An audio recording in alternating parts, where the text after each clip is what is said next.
I call Mr Brian Wilson to move the motion. Mr Wilson. Thank you very much, Mr Deputy Speaker. And perhaps from what the First Minister said, I think perhaps the wording that he is suggesting would perhaps be appropriate, but we'll discuss that.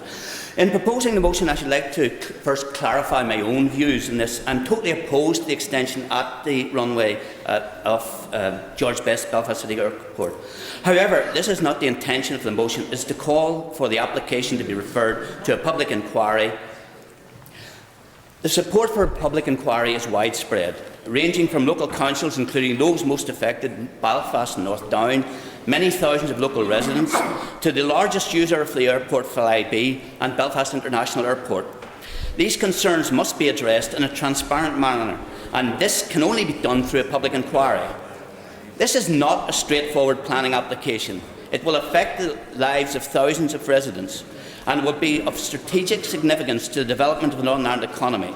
It raises important, serious structural, social and environmental issues which cannot be examined under the normal planning process. The case for a public inquiry under Section 31 is overwhelming. It is essential that the stakeholders have an opportunity to make their case. The public inquiry will give the people most affected, particularly in Hollywood and East Belfast, the right to have their concerns and views heard.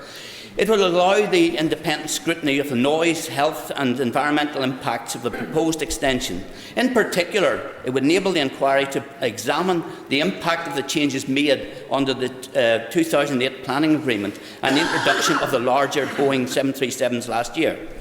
The inquiry would also examine the economic benefits, disbenefits to the overall Northern Ireland economy and evaluate the impact of the possible displacement of passengers from the international airport, threatening its long-term viability and its ability to compete with Dublin Airport. The company promotes this issue as an environmental impact on residents against economic benefits to the Northern Ireland economy. This grossly underestimates the environmental impact and exaggerates the economic benefits, if any. Nowhere does the company try to justify its claims of economic benefits. These claims must be considered by a public inquiry. In fact, where there are clearly financial benefits to the company, there is no evidence of benefits to the economy as a whole. In fact, in the 2003 Aviation White Paper, it suggested any increase in airport capacity should take place at the international airport.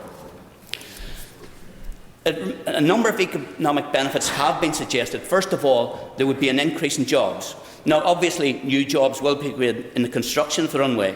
In the long term, few new jobs will be created. The proposed increase in flights is less than 10%, and this is not likely to create extra jobs in servicing the airport.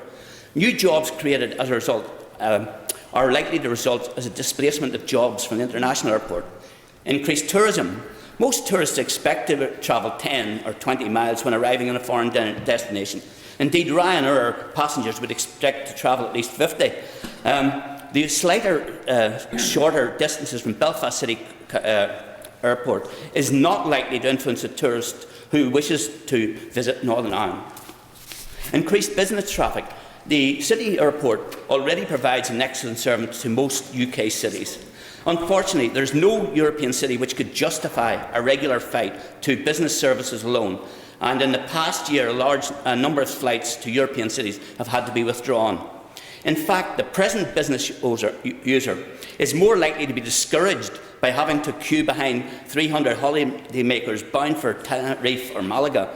I suspect one reason why Flybe are opposed to the extension is that it would disrupt Did the member give way? No, sorry. Would disrupt their regular business customers to British cities and change the whole nature of the airport. The airport has waged a propaganda campaign against a public inquiry, stressing the economic advantages to the local economy. It even commissioned polls to show how much public supported the airport plans. However, the poll, first of all, asked the wrong and leading questions, ignored the main issues, for example, the environmental issue, polled the wrong people. For example, businesses in the Belfast city centre were polled, but those in the areas affected, for example, Hollywood, Sydenham and East Belfast, were not included. And most of the research was carried out before the proposed extension became public knowledge. As a reflection of public opinion, this poll has no credibility. As an economist, I see no significant economic benefit from the proposed extension. On the other hand, I do see serious social and environmental problems. The new planning agreement allows a significant increase in passenger numbers and an additional 3,000 flights. The arrival last year of the Ryanair 737s caused an increase of 122% in the number of people significantly affected by noise. The impact of these changes on local residents should be assessed before any further increases should be considered. Despite assurances, again, that flights would be directed over the loch, almost 90% still fly over residential areas. The runway extension will lead to an increase in noise pollution. The reason for the extension is to allow takeoffs of fully loaded, fully fuelled large jets, which will use the full length of the extended air runway, and being much heavier, will inevitably be lower and louder. A key statutory consultee, the Eastern Health Board, has voiced major reservations on the increased health risk, but was not consulted by the Planning Service, and therefore has been no health impact assessment. Meanwhile, thousands of people are forced to endure the unrelenting expansion of the airport, which impacts on most on people. While less than 20 miles away exists an airport with plenty of spare capacity, no noise issues, no need for a curfew on operating hours, no crosswind issues, no bird reserve issues, 2 runways and no areas of dense population. One has to ask the question why the company is so opposed to a public inquiry. Why are they against open public debate? In the absence of an overall strategic examination of the airport capacity, we require public inquiry to answer a number of questions.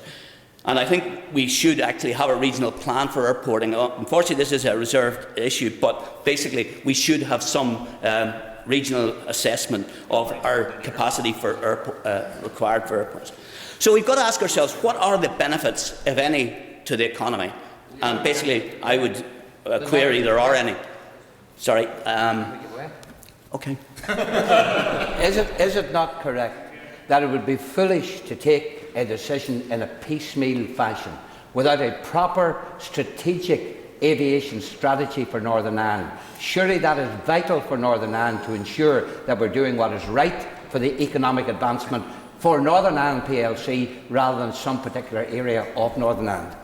Thank the member for his intervention. Yes, I would totally agree, and I think perhaps I didn't put the point as clearly as he did, but that is exactly what we're saying. The issue is that we should not be taking this on a one-off basis, but we should be looking at the overall strategy for how will the extension meet the European criteria for a city airport? I mean, there are obviously restrictions on city airports. Does this new extension comply with these restrictions? Again, we could ask ourselves, will there be major infrastructure improvements required? The Sydenham bypass many times of the day is basically a giant car park. Basically, do we want to increase that, and how would this affect passengers? Is the increase in noise and air pollution suffered by the residents of North Down and East Belfast acceptable? How would the displacement of tourist traffic impact on the Belfast International Airport? Will Belfast International be denied the critical mass of passengers to compete effectively with Dublin Airport for international flights? What are the long-term implications for the development of air travel in Northern Ireland? Will we see further applications to expand the number of flights at the city? I recently spoke to Brian Ambrose asked him for an assurance that he would not seek a further increase in the number of flights. He was unwilling to do so, but unless there is a significant increase in flights, the runway extension does not make economic sense. There will be further applications, I can assure you, if this is approved. These and many other issues need to be resolved, and this can only be done through a public inquiry. Therefore, I ask you all to support the motion. Thank you, Mr. Speaker.